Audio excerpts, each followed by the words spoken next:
നമസ്കാരം. ഈ ദിവസം സംഭവിച്ച പ്രധാനപ്പെട്ട വാർത്തകൾ സമഗ്രമായി പരിശോധിക്കാം. വാർത്താമഴയിലേക്ക് സ്വാഗതം. ഞാൻ അമൃത പടിക്കാൽ. വിശദമായ വാർത്തകളിലേക്ക് കടക്കാം.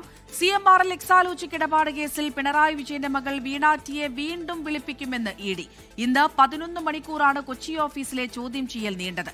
SFIO റിപ്പോർട്ടിന്റെ അനുബന്ധ രേഖകളുടെ അടിസ്ഥാനത്തിലാണ് ചോദ്യം ചെയ്തത്.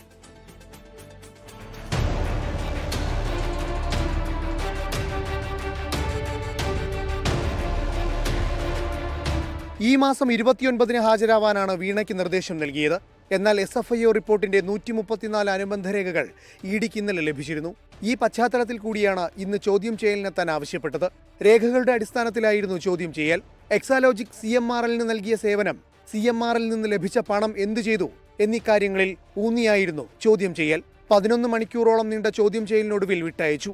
എന്നാൽ അടുത്ത ആഴ്ച വീണ്ടും ഹാജരാകണം. വീണ ടിക്കെതിരായ അന്വേഷണത്തിൽ LDFന് എതിർപ്പില്ലെന്ന് കൺവീനർ TP രാമകൃഷ്ണൻ. 2 കമ്പനികൾ തമ്മിലുള്ള പ്രശ്നത്തിലാണ് ഇപ്പോൾ അന്വേഷണം നടക്കുന്നതെന്നും CPIMനെതിരായ ആക്രമണം അംഗീകരിക്കില്ലെന്നും TP രാമകൃഷ്ണൻ പറഞ്ഞു.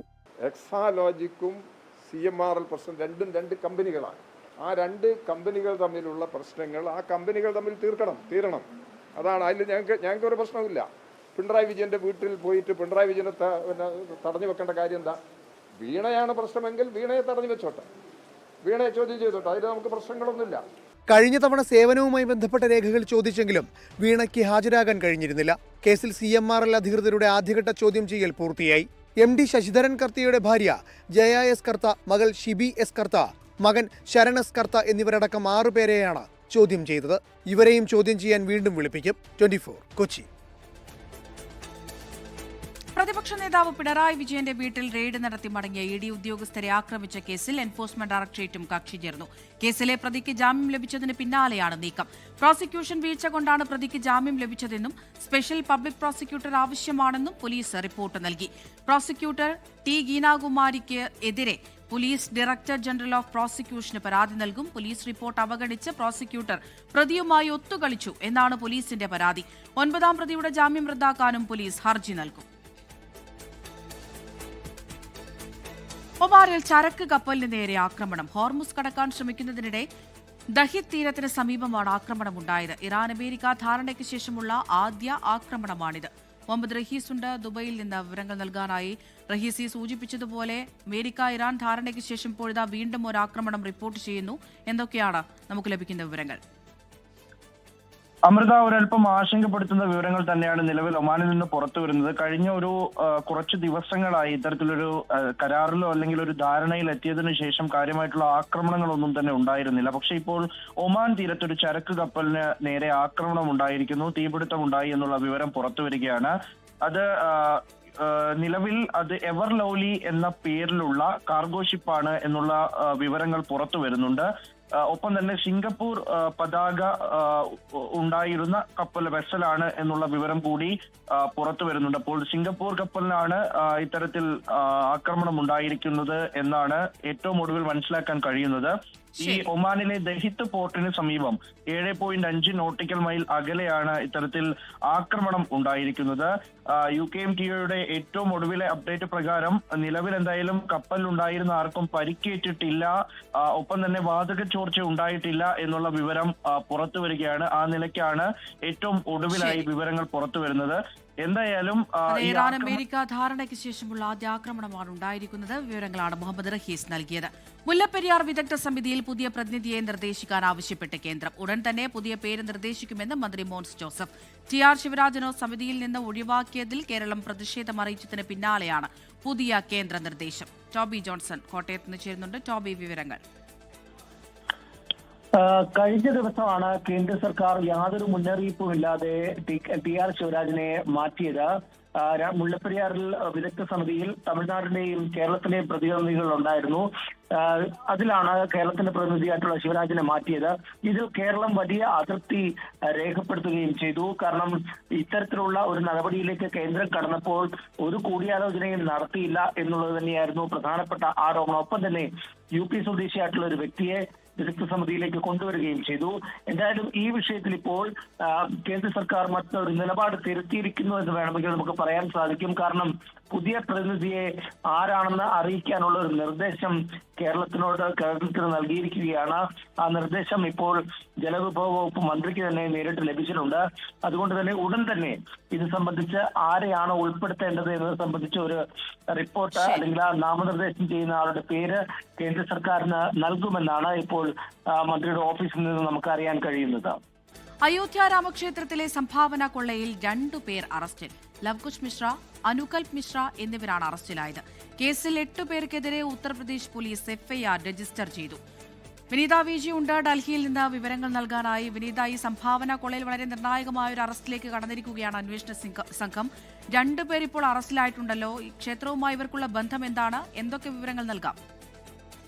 അമൃത, അയോധ്യയിലെ രാമക്ഷേത്രത്തിലെ സംഭാവന തട്ടിപ്പിൽ ശ്രീരാമ ജന്മഭൂമി ട്രസ്റ്റിന്റെ പരാതിയുടെ അടിസ്ഥാനത്തിലാണ് ഇപ്പോൾ കേസെടുത്തിരിക്കുന്നത്, എഫ്ഐആർ രജിസ്റ്റർ ചെയ്തിരിക്കുന്നത്.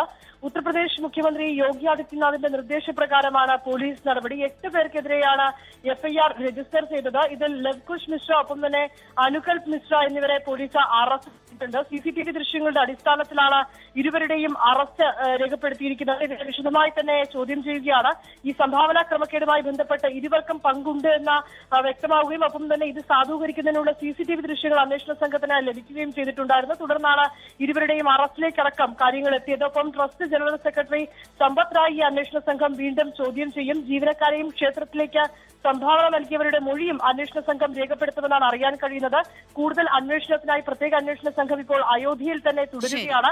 ഈ വരും ദിവസങ്ങളിലേക്കടക്കം അത്തരം ചോദ്യം ചെയ്യലിലേക്ക് ഉൾപ്പെടെ കാര്യങ്ങൾ എത്തുമെന്നാണ് നമുക്ക് മനസ്സിലാക്കാൻ കഴിയുന്നത്. ഒപ്പം തന്നെ 3500 കോടി രൂപയുടെ പണത്തിന് പുറമെ സ്വർണം, വെള്ളി, വിലപിടിപ്പുള്ള വസ്തുക്കൾ എന്നിവയും ഈ ക്ഷേത്രത്തിൽ സംഭാവനയായി ലഭ്യമായിട്ടുണ്ടായിരുന്നു. ഈ സംഭാവനയായി ലഭിച്ച സാധനങ്ങളുടെ ഒക്കെ തന്നെ ഈ കൃത്യമായിട്ടുള്ള രേഖകളില്ല എന്നും പ്രത്യേക അന്വേഷണ സംഘം കണ്ടെത്തിയിട്ടുണ്ടായിരുന്നു. വിനീത വിജിയാണ് വിവരങ്ങൾ നൽകിയത്. വീര്യം കുറഞ്ഞ മദ്യത്തിന്റെ നികുതി കുറയ്ക്കുന്നത് ധനബില്ലിൽ നിന്നുകൂടി ഒഴിവാക്കണമെന്ന ആവശ്യം ഉന്നയിച്ച് VM സുധീരൻ. സമൂഹത്തിൽ സംശയങ്ങളും ആശങ്കകളും നിലനിൽക്കുന്നുണ്ടെന്നും സുധീരൻ തുറന്നടിച്ചു. എന്നാൽ ജൂലൈ 1 നിയമസഭയിൽ അവതരിപ്പിക്കുന്ന ധനബില്ലിൽ നികുതി പരിഷ്കാരം ഉൾപ്പെടുത്താൻ തന്നെയാണ് മുഖ്യമന്ത്രി VD സതീശന്റെ തീരുമാനം. പുതിയ മദ്യനയം സർക്കാർ ചർച്ച ചെയ്ത് തീരുമാനിക്കുമെന്നും നികുതി ഉൾപ്പെടെയുള്ള കാര്യങ്ങളിൽ തീരുമാനം ധനകാര്യ വകുപ്പിന്റേതാണെന്നും മന്ത്രി M ലിജു വ്യക്തമാക്കി. വീര്യം കുറഞ്ഞ മദ്യത്തിന്റെ നികുതി കുറച്ചത് UDF തീരുമാനത്തിന് വിധേയമായി നടപ്പിലാക്കുള്ളൂ എന്നാണ് ഇന്നലെ മുഖ്യമന്ത്രി പ്രഖ്യാപിച്ചത്. എന്നാൽ നികുതി ഇളവ് ധനബില്ലിൽ നിന്ന് ഒഴിവാക്കിയില്ലെങ്കിൽ പ്രഖ്യാപനം പ്രഹസനമാകുമെന്നായിരുന്നു പ്രതിപക്ഷത്തിന്റെ പ്രതികരണം. ഇതേ നിലപാടുമായാണ് KPCC മുൻ അധ്യക്ഷൻ VM സുധീരൻ മുന്നോട്ട് വന്നിരിക്കുന്നത്. നിയമസഭയിൽ ഈ പ്രപ്പോസൽ വരുന്നതിന് മുമ്പ് തന്നെ പാർട്ടി തലത്തിലും UDF തലത്തിലും ഇതേ സംബന്ധിച്ച് ചർച്ച നടത്തുകയായിരുന്നു അഭികാമ്യമായിട്ടുള്ളത്. അങ്ങനെ ചർച്ച ചെയ്തിരുന്നെങ്കിൽ ഇപ്പോൾ ഉയർന്നു വന്ന വിവാദങ്ങളൊക്കെ ഒഴിവാക്കാനും കഴിയുമായിരുന്നു. UDFൽ ചർച്ച ചെയ്യാതെ വീര്യം കുറഞ്ഞ മദ്യത്തിന് നികുതി കുറയ്ക്കില്ലെന്ന മുഖ്യമന്ത്രിയുടെ പ്രഖ്യാപനം ശരിവെച്ച് മറ്റു നേതാക്കളും രംഗത്തുണ്ട്. മുഖ്യമന്ത്രി തന്നെ അത് വ്യക്തമാക്കിയല്ലോ. UDF ചേർന്ന് UDF യോഗം ചേർന്ന് മദ്യനയം തീരുമാനിക്കുന്നതോടൊപ്പം ഇതും തീരുമാനിക്കും. നിയമസഭാ സമ്മേളനം കഴിഞ്ഞാൽ ഉടൻ തന്നെ UDF സർക്കാരിൻ്റെ മദ്യനയത്തിൻ്റെമായി ബന്ധപ്പെട്ട് എക്സൈസ് വകുപ്പിൻ്റെ ചർച്ചകൾ ആരംഭിക്കും. ഈ ലോ ആൽക്കഹോളിക് ബിവറേജസ് എന്ന് പറയുന്നൊരു സങ്കല്പം തന്നെ കൊണ്ടുവന്ന് LDF ആണ്. ഈ ലോ ആൽക്കഹോളിക് ബിവറേജസ് വിൽക്കണോ വേണ്ടയോ എന്ന തീരുമാനം ഐക്യജനാധിപത്യ മുന്നണി സർക്കാർ എടുക്കുന്നത് കോൺഗ്രസ് പാർട്ടിയിലും UDFലും ചർച്ച നടത്തി നയം രൂപീകരിച്ചതിന് ശേഷം മാത്രമേ ഉണ്ടാവൂ എന്നുള്ളതാണ് ഇന്നലെ സംസ്ഥാനത്ത് നിയമസഭയിൽ തന്നെ മുഖ്യമന്ത്രി പ്രഖ്യാപിച്ചിട്ടുള്ളത്. വീര്യം കുറഞ്ഞ മദ്യത്തിന്റെ നികുതി കുറയ്ക്കുന്നത് മുന്നണി തീരുമാനത്തിനനുസരിച്ചാകുമെന്ന് പ്രഖ്യാപിച്ചിട്ടുണ്ടെങ്കിലും വിഷയത്തിൽ പൂർണ്ണമായും പിന്നോട്ടില്ലെന്നാണ് മുഖ്യമന്ത്രിയുടെ നിലപാട്. VM സുധീരൻ അടക്കമുള്ളവർ എതിർപ്പ് പ്രകടിപ്പിച്ചെങ്കിലും നികുതി കുറവ് ധനബില്ലിൽ ഉൾപ്പെടുത്താൻ തന്നെയാണ് മുഖ്യമന്ത്രിയുടെ തീരുമാനം. ജൂലൈ 1 നിയമസഭയിൽ അവതരിപ്പിക്കുന്ന ധനബില്ലിൽ വീര്യം കുറഞ്ഞ മദ്യത്തിന് നീതിയിളവ് നൽകുന്ന ഭാഗവും ഉൾപ്പെടുത്തും. അതിനു മുമ്പ് കോൺഗ്രസിലും മുന്നണിയിലും സമവായത്തിനും മുഖ്യമന്ത്രി ശ്രമിക്കുന്നുണ്ട്. 24 തിരുവനന്തപുരം. കോഴിക്കോട് പേരാമ്പ്രയിൽ വർക്ക്ഷോപ്പിന് നേരെ സ്ഫോടക വസ്തു എറിഞ്ഞു. ബൈക്കിലെത്തിയ ആൾ സ്ഫോടക വസ്തു എറിയുകയായിരുന്നുവെന്ന് കടയുടമ പറയുന്നു. സ്ഫോടക വസ്തു പൊട്ടിത്തെറിക്കുന്ന ദൃശ്യങ്ങൾ 24-ന്.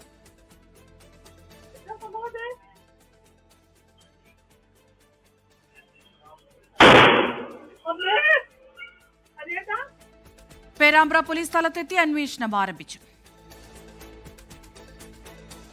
വിദ്യാർത്ഥികളുടെ മാനേജ്മെന്റ്, നേതൃത്വം, സംരംഭകത്വ കഴിവുകൾ പ്രോത്സാഹിപ്പിക്കുക എന്ന ലക്ഷ്യത്തോടെ IBS academy of higher education കൊച്ചിയിൽ സംഘടിപ്പിച്ച മാനേജ്മെന്റ് ഫെസ്റ്റ് ശ്രദ്ധേയമായി. വിവിധ വകുപ്പുകളിൽ നിന്നായി 200-ലധികം വിദ്യാർത്ഥികൾ പങ്കെടുത്തു. മത്സരത്തിൽ ഫൈനലിലെത്തിയ 25 ടീമുകളിൽ നിന്ന് മികച്ച ബിസിനസ് ആശയം അവതരിപ്പിച്ച ടീമിന് 1 ലക്ഷം രൂപയുടെ ക്യാഷ് അവാർഡ് സമ്മാനിച്ചു. അമേരിക്കൻ നിലവാരത്തിലുള്ള പഠന രീതിയിലൂടെ +2 കഴിഞ്ഞ വിദ്യാർത്ഥികൾക്കായി career first integrated BBA, BCom പ്രോഗ്രാമുകളും അമേരിക്കൻ PGDM കോഴ്സുകളും അക്കാദമിയിൽ ലഭ്യമാക്കുന്നുണ്ട്. കേന്ദ്ര വിദ്യാഭ്യാസ മന്ത്രി ധർമ്മേന്ദ്ര പ്രധാനെതിരെ പ്രതിഷേധം ശക്തമാക്കാൻ CJP. രാജി ആവശ്യപ്പെട്ട് പ്രവർത്തകർ പ്രധാനമന്ത്രിക്ക് പോസ്റ്റ് കാർഡ് അയച്ചു. ധർമ്മേന്ദ്ര പ്രധാൻ രാജിവെച്ചില്ലെങ്കിൽ ഞായറാഴ്ച മുതൽ നിരാഹാര സമരമെന്ന് സാമൂഹ്യ പ്രവർത്തകൻ സോനം വാങ്ചുക് അറിയിച്ചു. നീറ്റ് പരീക്ഷാ ക്രമക്കേടുകൾക്കെതിരായ കോക്രോച്ച് ജനതാ പാർട്ടിയുടെ പ്രതിഷേധം 6ാം നാളും തുടരുകയാണ്. ഡൽഹി ജന്തർ മന്ദറിലേക്ക് ഇന്നും 100 കണക്കിന് പ്രവർത്തകർ ഒഴുകിയെത്തി. കേന്ദ്ര വിദ്യാഭ്യാസ മന്ത്രി ധർമ്മേന്ദ്ര പ്രധാൻ രാജിവെക്കാതെ പിന്നോട്ടില്ലെന്ന നിലപാടിൽ CJP ഉറച്ചു നിൽക്കുകയാണ്. രാജി ആവശ്യപ്പെട്ട് CJP പ്രവർത്തകർ പ്രധാനമന്ത്രിക്ക് പോസ്റ്റ് കാർഡുകൾ അയച്ചു. CJP പ്രവർത്തകർക്ക് പിന്തുണ അറിയിച്ച് ആനി രാജ തുടങ്ങിയ അഖിലേന്ത്യാ ജനാധിപത്യ മഹിളാ അസോസിയേഷൻ പ്രവർത്തകർ വേദിയിലെത്തി. അതിനിടെ CJPക്ക് പിന്തുണയുമായി സാമൂഹ്യ പ്രവർത്തകൻ സോനം വാങ്ചുക് രംഗത്ത് വന്നു. ശനിയാഴ്ചയ്ക്കകം ധർമ്മേന്ദ്ര പ്രധാൻ രാജിവെച്ചില്ലെങ്കിൽ ഞായറാഴ്ച മുതൽ നിരാഹാര സമരം ആരംഭിക്കുമെന്ന് സോനം മുന്നറിയിപ്പ് നൽകി. 24 ഡൽഹി. ഈ റിപ്പോർട്ടോടെ വാർത്താമഴ പൂർണ്ണമാകുന്നു. നമസ്കാരം.